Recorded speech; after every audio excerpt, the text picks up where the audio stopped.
What's going on, people? We are Tottenham TV here, back again with another Tottenham update, and we've got some news to get through, and we got some things that Conte's been saying, and transfer rumours. Ben, unfortunately, is not in the studio with me today. So we're doing this remotely. So, but let's get right into it.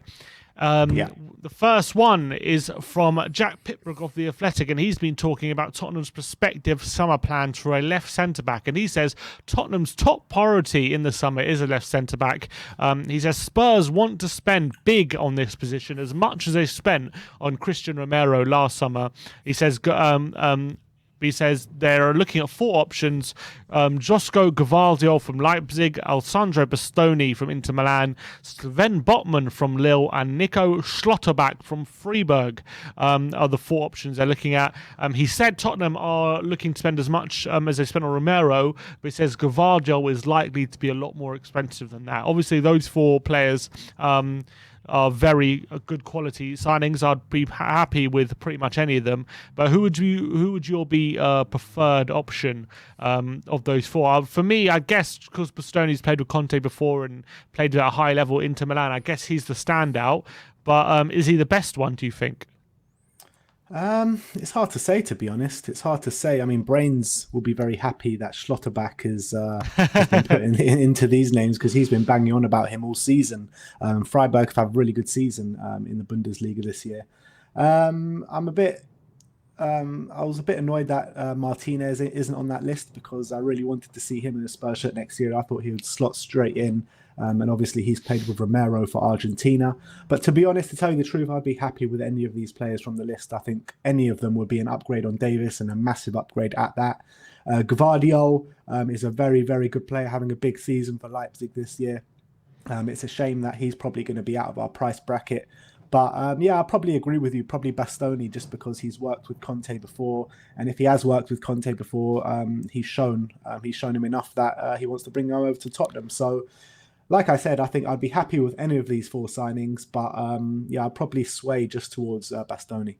Yeah, and I think I'm glad that we're hearing that we're looking to spend big on this position, because I do believe these wide centre-back roles are so crucial to how... I mean, the whole back five, they all have very specific roles in this Conte system, and we know that the wing-backs, they have to be very strong offensively and very good at going forward and covering a lot of ground. But I also think these wide centre-backs are so essential to our build-up play. You look how Romero, how many goals we're getting from that are starting from him, playing out from the back and building up forward. And I think Davis is doing a good job, but I don't think he's on the same level of Romero in that standing. And they also have to be very, very good one-on-one defenders. They have to be very physically strong. And if we have someone who can equal Romero on the other side in terms of strength and ability on the ball and willingness to get forward, but also positionally aware, I think that it's going to make us so much better. And as much as Davis is doing a brilliant job filling in a left centre-back, if we can get someone who's just a bit more built than Davis, who's not likely to get bullied in any scenario,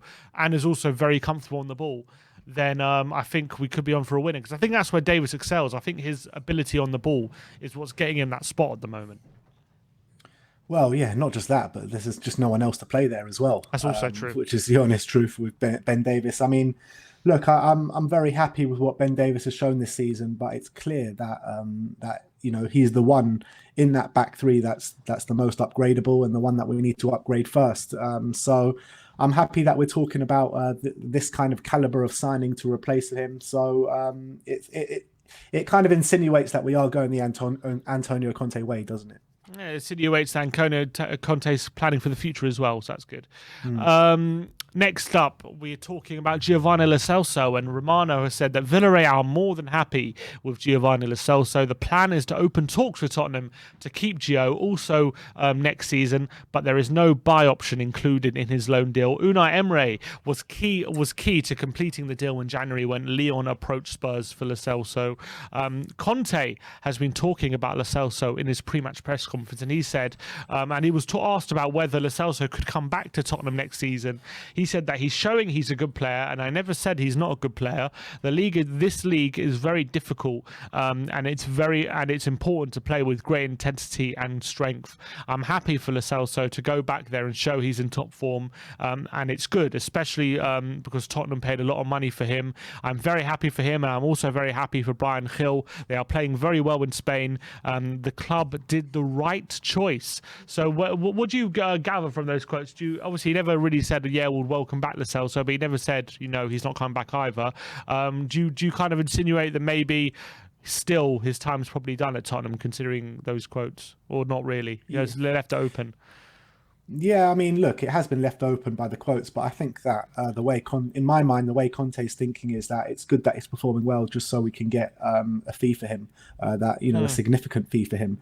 And I think that we will get that because he is performing really well for Lo Celso. Obviously, got man the match in the Champions League last night, and a big performance against Bayern Munich. How they beat Bayern Munich, unbelievable. And they should have won by more. Not only did they beat Bayern Munich, but they absolutely battered them really on the pitch and should have won by more, like you say. Look, I've been a big believer of Gio ever since he's come to Spurs. I thought he hit the ground running. He was one of our best players in the early stages of his Tottenham career. But for one reason or another, injuries took its toll with Lo Celso. Couldn't really get on the pitch as much as we wanted him to. And when he did get on the pitch, didn't really hit those heights that he hit in the early days of Tottenham Hotspur. So I wouldn't be against him coming back and fighting for his pace, but only if he's in the right frame of mind to come into the Premier League, a very physical league, and strut his stuff. But I would probably sway more to be getting a big fee and maybe getting another Antonio Conte target in through the door. Yeah, I think I'd rather try and get as much money back as possible that we signed him for and probably move on from it, because as much as I do believe as well, I think he's a good player, but if he's more comfortable in Spain and we're more happy to get a fee for him, it didn't work out here, and I wouldn't want, and as well it turned a bit toxic with the fans as well. Wouldn't want him to be back in that kind of scenario where fans are getting on his back, and there was that Twitter account made stop that Lo Celso, where they pretty much any mistake he made in the game they would replay it, and Lo Celso blocked that account on Twitter. So you know for a fact that he didn't like that kind of stuff, and that he probably looked at that and said, like, screw these fans kind of thing. And he probably I don't know if it got to him or whatever. He clearly didn't like it. I wouldn't want him to come back in that kind of environment where it's just people looking for him to make mistakes and stuff. And maybe it's just better if he just we just moved on from that thing. But look, if he did come back and he was willing to put 100% in, and Conte believed he had a role to play, I still think he's a good player, and I think he's shown for Argentina. He's now shown for Villarreal how good he is, and I think Tottenham's been a difficult place to play your football over the past couple of years. So I don't think he's the only one who struggled, but yeah, it's probably best. And I think it's all down to circumstances, isn't it? Because he come into a struggling team, but not only that, but he had multiple injuries on top of that, which really stopped his rhythm time and time again. But we don't really have room for another sick note. Look, like I said, I'd prefer just to get the money and move on, to be honest. As much as I rate him as a player, which I really do. It's hard to see when players like that go on and do well at other clubs, because you're thinking, oh, why didn't they do that well at Tottenham? But I don't think we're going to get close to maybe what we paid for him. Was it 55 million or something like that we paid for Lo Celso? Yeah, I never know, because there was clauses and all that kind of. You never know what was activated, but I know it was originally a £15 million loan fee, and I think it was total. I think the transfer was totaling up to about 47 million with all the clauses, but I don't know what was activated and what wasn't in terms of like appearances and goals and all that kind of stuff. But anyway, moving on. More positive news. Dan Kilpatrick has confirmed that Spurs defenders Sergio Regal and Ryan Sessin are both set to return to the Tottenham squad this weekend against Aston Villa. Antonio Conte also confirmed this in his press conference there. They are both fit to play and are available in the squad. So that's really, really positive news, isn't it? That they're both in the squad, and that I know Doherty did a great role at left wing back, but I think it's important that they're both available and back playing. Yeah, have they turned into Villa fans or something? Reguilon and Sessin. I'm not sure what's going on there. Reguilon and Sessin back the Villa. They're not backing Villa, but they're back for Villa. But yeah, look, I think it's good news, isn't it? Yeah, of course it is. I mean, look, Doherty came in left wing back and played well. Took him time to get in, involved in the game, but once he did, he put in a really good display. But the thing is with Doherty at left wing back, you just know what he's going to do every time. He's going to get the ball on his left foot and then cut in on his right and put the ball in. If we can get someone like, I think Sessin has performed really well since coming in, so I might even favour Sessin ahead of Reguilon. Yeah, it's going to be interesting, isn't it? It's going to be interesting to see who he picks, because Sessin was playing well while Reguilon was out with COVID, and then Reguilon only came back because Sessin got injured. So do you reckon he goes for Sessin on the weekend?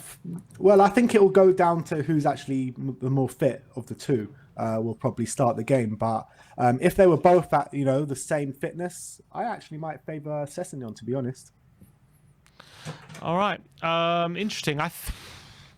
I think I still prefer Reguilon, but I wouldn't mind either way, wherever Conte prefers, because I think they're both playing quite well at the moment. But it is going to be interesting to see who he picks come the weekend. Who do you think he's going to pick? I think he's going to pick Reguilon, just because I think he's a bit more, like in the run-in, he's a bit, a bit more experienced with this kind of thing. So I think he might pick him. But Sessin was playing well, so it's, he also deserves a spot. But next up is going from good news on the injury front to a bit more bad news, and it goes to Skipp. And Oliver Skipp, unfortunately, has suffered a setback in his bid to be fit for Tottenham. Dan Kilpatrick reported a few days ago that when he came back to training, he was still feeling pain in the groin area, which has been troubling him. And Conte was asked today in his press conference whether Skipp is going to be back before the end of the season. And he said... Conte on whether Skipp needs to rest for the remainder of the season.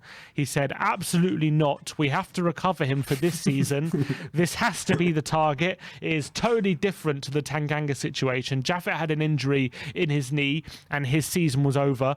But for Skipp, no. It's important for the player to feel the possibility to recover. Also because we need him and we trust him. I'm really sorry because he doesn't deserve to have this type of injury. So Conte, as much as he's adamant he wants Skipp back, isn't he? He does seem a bit worried that he might be not be back for the end of the season. But we'll see. I've never heard of a manager to go in on the medical staff like Conte has done over the past couple of weeks with Oli Skipp, and I think he mentioned the medical staff again in this press conference.